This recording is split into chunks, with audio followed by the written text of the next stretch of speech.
Hello दोस्तों, आइए जानते हैं कि खरमास चढ़ने के बाद हमें किन किन बातों का ध्यान रखना चाहिए और कौन सी ऐसी चीज़ है जो खरमास चढ़ने पर बिल्कुल ही नहीं करना चाहिए। खरमास चढ़ जाने के बाद हम लोग से कुछ न कुछ ऐसी गलती हो जाती है जिसके कारण हम लोग के घर में बहुत बड़ी विपत्ति आ जाती है और हम लोग को पता भी नहीं चलता है कि आखिर ये सब क्यों हो रहा है। तो आइए जानते हैं खरमास में कौन ऐसे काम है जो कि बिल्कुल भी नहीं करना चाहिए, जिसका परिणाम बहुत ही बुरा होता है। खरमास चढ़ जाने के बाद कोई भी नया वस्त्र नहीं खरीदना चाहिए। अगर मान लिए खरीद भी लेते हैं, अगर गलती से खरीद भी लेते हैं तो नया कपड़ा का कभी भी खरमास में यूज नहीं किया जाता है। खरमास चढ़ता है उसी दौरान ठंडा भी रहता है। अगर हम लोग जा रहे हैं, ठंडा का कोई कपड़ा खरीद लिए, बच्चों को पहना दिए, आपका बच्चा तुरंत बीमार पड़ जाएगा। कुछ ना कुछ हो जाता है, अगर नहीं हो तो अच्छा ही है, लेकिन हो ही जाता है।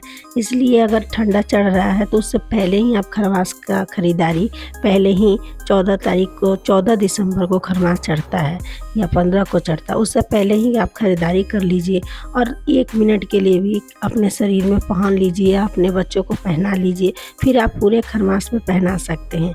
ना कि आप खरमास में खरीदें और खरमास में पहने तो आपके साथ कुछ ना कुछ गलत हो जाएगा, पता भी नहीं चलता है कि अरे क्यों हो गया, अरे क्या गलती के कारण हो गया। इसलिए खरमास में नया वस्त्र या नया कुछ भी नहीं खरीदना चाहिए, ना ही पहनना चाहिए।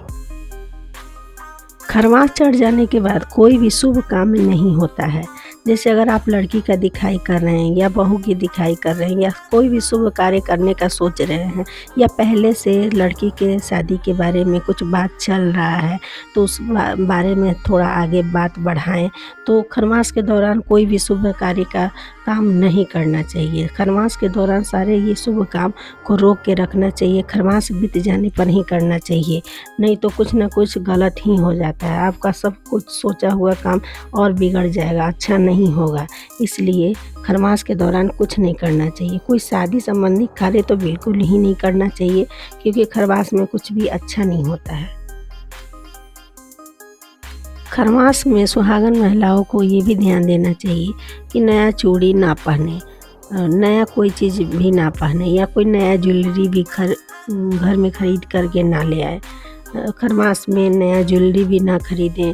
कुछ भी ज़रूरत भी पड़ रहा है, अगर खरमास के दौरान ही कोई चीज़ का अगर ज़रूरत पड़ेगा, ख़रीदना है, तो उसके खरमास चढ़ने से पहले ही आप ख़रीद करके रख लीजिए।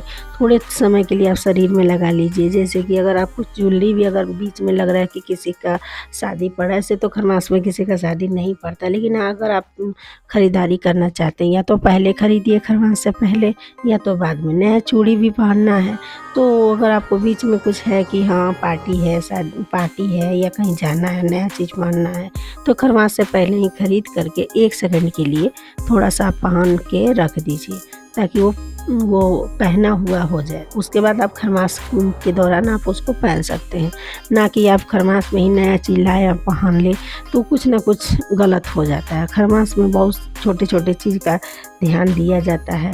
शुभ काम, मांगलिक काम नहीं करना चाहिए। कोई गृह प्रवेश या किसी चीज़ का आयोजन नहीं करना चाहिए। कोई पूजा पाठ का अगर आप आयोजन करना चाह रहे हैं तो आप खरमास से पहले करें या तो खरमास के बाद करें। ये खरमास में ये शुभ कार्य करने से बिल्कुल ही बचना चाहिए। ये छोटा छोटा गलती कर देने से पूरा साल हमारे पर कुछ ना कुछ गलत होते रहता है और हम जान भी नहीं पाते कि हमारी कौन छोटी सी गलती के कारण ये सब हो रहा है।